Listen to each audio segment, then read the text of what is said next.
Hoje é sexta-feira, dia 12 de abril do ano do Senhor de 2024. Nós estamos na segunda semana do tempo da Páscoa. E o evangelho de hoje é de João, capítulo 6, versículos 1 a 15. Naquele tempo, Jesus foi para o outro lado do mar da Galileia, também chamado de Tiberíades. Uma grande multidão o seguia, porque via os sinais que ele operava a favor dos doentes. Jesus subiu ao monte e sentou-se aí com os seus discípulos. Estava próxima a Páscoa, a festa dos judeus. Levantando os olhos e vendo que uma grande multidão estava vindo ao seu encontro, Jesus disse a Filipe: "Onde vamos comprar pão para que eles possam comer?" Disse isso para pô-lo à prova, pois ele mesmo sabia muito bem o que ia fazer. Filipe respondeu: "Nem 200 moedas de prata bastariam para dar um pedaço de pão a cada um." Um dos discípulos, André, o irmão de Simão Pedro, disse: "Está aqui um menino com 5 pães de cevada e 2 peixes. Mas o que é isso para tanta gente?" Jesus disse: "Fazei sentar as pessoas." Havia muita relva naquele lugar, e lá se sentaram aproximadamente 5.000 homens. Jesus tomou os pães, deu graças e distribuiu-os aos que estavam sentados, tanto quanto queriam. E fez o mesmo com os peixes. Quando todos ficaram satisfeitos, Jesus disse aos discípulos: "Recolhei os pedaços que sobraram, para que nada se perca." Recolheram os pedaços e encheram 12 cestos com as sobras dos 5 pães deixadas pelos que haviam comido. Vendo o sinal que Jesus tinha realizado, aqueles homens exclamavam: "Este é verdadeiramente o profeta, aquele que deve vir ao mundo."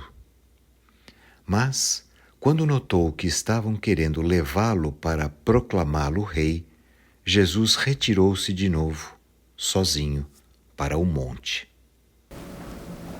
A missão de Jesus é um serviço à vida.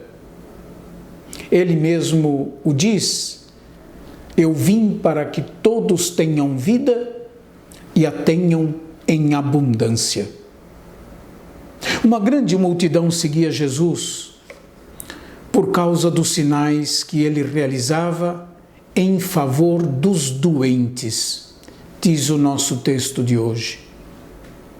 A ação de Jesus em favor dos mais vulneráveis atraía a multidão a ele. Mesmo que em nosso texto de hoje do Evangelho não se diga explicitamente, nós podemos afirmar que há uma coerência entre a palavra de Jesus e a sua ação. Os sinais que Jesus realizava, podemos dizer, é a sua palavra em ação. O relato da multiplicação dos pães no Evangelho de João precede o longo discurso sobre o pão da vida. Nós encontramos o relato da multiplicação dos pães também na tradição sinótica.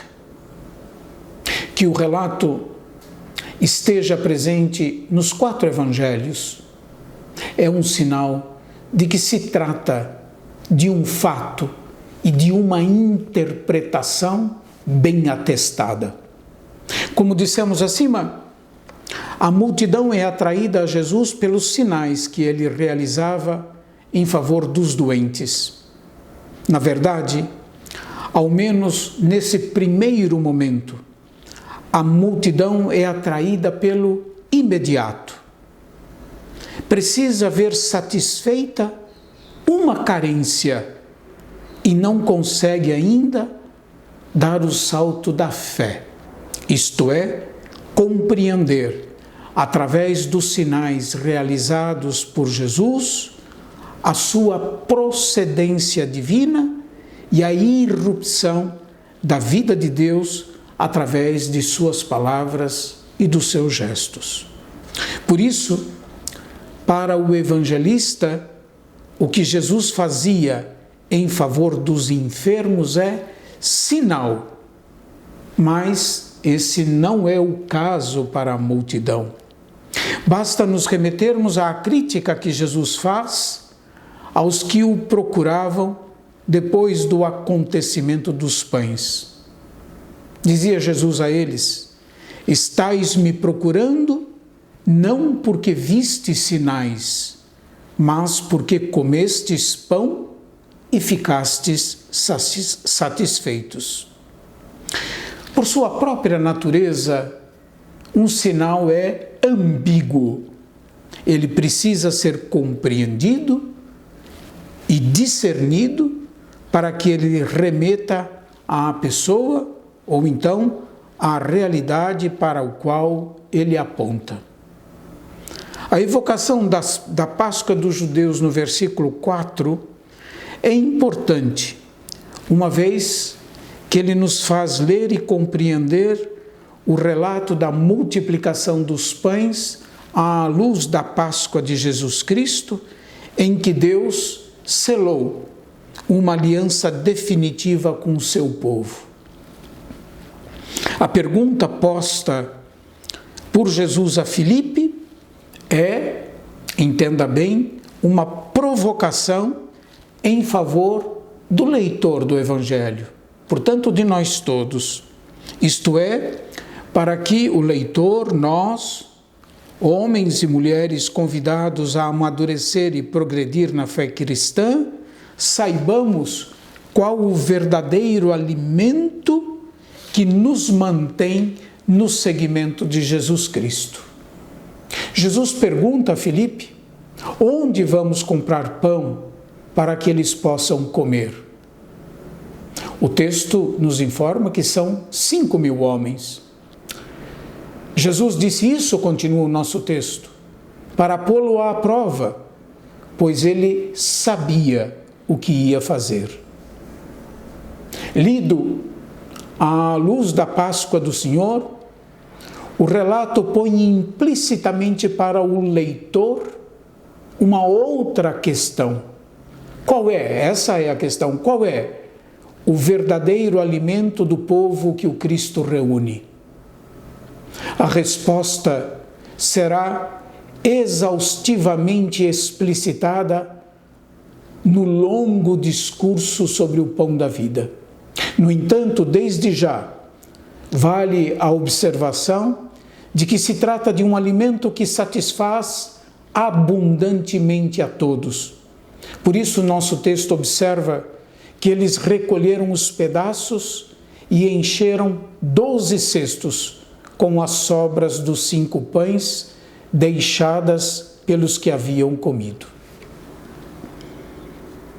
Os que foram saciados interpretam mal o sinal realizado por Jesus, pois eles queriam levá-lo para fazê-lo rei. Talvez eles tenham visto no sinal realizado por Jesus uma saída para a difícil situação socioeconômica e política que viviam. Jesus não aceita tal interpretação, nem o título e o lugar que lhe desejavam dar. O nosso texto diz que, diante da tentativa de pegá-lo para fazê-lo rei, Jesus retirou-se de novo, sozinho, para um monte.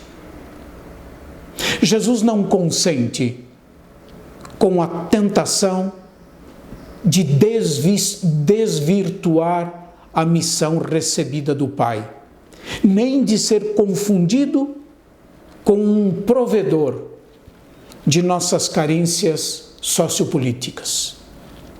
É preciso que nós todos, à luz do Evangelho, aprendamos a reconhecer e bem interpretar os sinais de Deus na nossa existência, para não usar Deus em nosso benefício próprio, nem instrumentalizar o Filho de Deus em favor, de qualquer luta que seja, nem da luta sociopolítico, e social que nós vivemos. Deus, Cristo, o Espírito não podem ser instrumentalizados por nós, manipulados para os nossos interesses, sejam eles de que origem forem.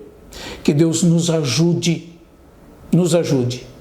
a preservar a imagem de Deus e a bem compreender a missão do Filho unigênito de Deus. Para isso, é preciso acolher generosamente a ação do Espírito, que faz em nós a memória do Cristo e nos ajuda a interpretar corretamente suas palavras e os seus gestos.